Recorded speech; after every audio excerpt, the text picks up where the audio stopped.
Metal Jeff here, just checking in to show you guys my new case. Probably like 6 months in the making. I've been designing this on my spare time on Google SketchUp, so I decided to put it together into a build and kind of recycle some parts from my old editing rig. So it's kind of a budget build to me, but I'm really focusing on the case mod and building this case from scratch. So as you can see here, I got the frame started. Basically, the frame's going to be made out of this open builds extrusion. It's like a T-slot extrusion, so you can bolt stuff to it wherever you want.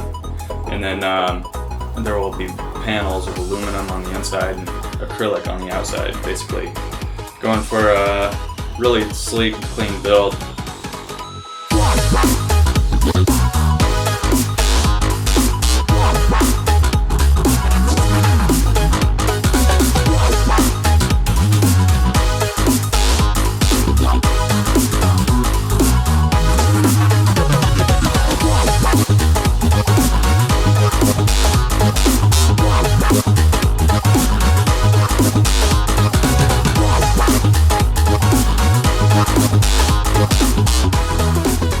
I designed the case to accommodate lots of different cooling options, radiator options and stuff. So this is a 420mm radiator here, and I could probably fit another 280 on the other side depending on like reservoir setup.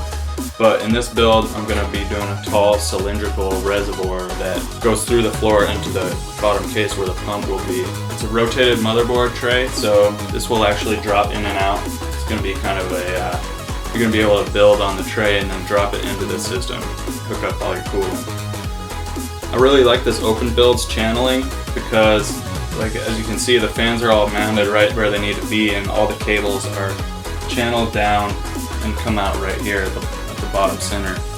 So I'll be able to put a PWM hub there and run one wire up to my motherboard and keep all the power down here. So far, everything's been done by hand. Basically bought this open build extrusion in like 1500mm sections and cut it down to size as needed. And then all the aluminum plates, like this radiator mount that I made, were just cut with a jigsaw. It's an 1/8 inch aluminum to give you an idea of the back of the case. I have the double wide extrusion here on this side. That way I'll have plenty of room for cables in the back. And I got some interesting cable routing ideas for this case that should look really clean. But as you can see, there's plenty of room here for a reservoir and maybe even a couple of mechanical hard drives down here. These are the feet from MNPC Tech, and they just fit the build perfectly. They're going to look good with all the finishing on the case. So as far as hardware goes, first and foremost, I gotta send out a big thank you to Fractal Design. I met Josh at PDX Land, and he was nice enough to send out 7 fans for me. So I got 4 of the 120mm Venturi high airflow fans, and then I also have 3 of the Venturi high pressure, and these are PWM on the bottom. I haven't even powered any of them on yet, so I can't speak to their performance or anything, but build quality is super sturdy. Right now I'm planning on running off of the Silverstone SFX 600 power supply, which fits in here great. This case will actually accommodate an ATX power supply, but there's just so much more room with these little guys that I'm going to give it a shot.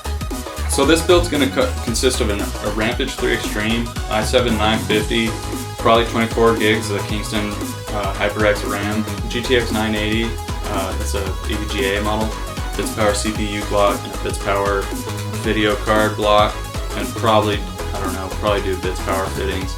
That's about it. It's a Hardware Labs 420mm radiator. I featured it on my channel earlier this year. All these fans from Fractal Design. So coming up, I'm going to be working on the wiring of the system and keep cutting out the mounting plates for everything. I'm going to be ordering the reservoir soon, and once I get that all mounted in, then I could really focus on all the aesthetic plates and plating and stuff, and the exterior plates. So stay tuned for more.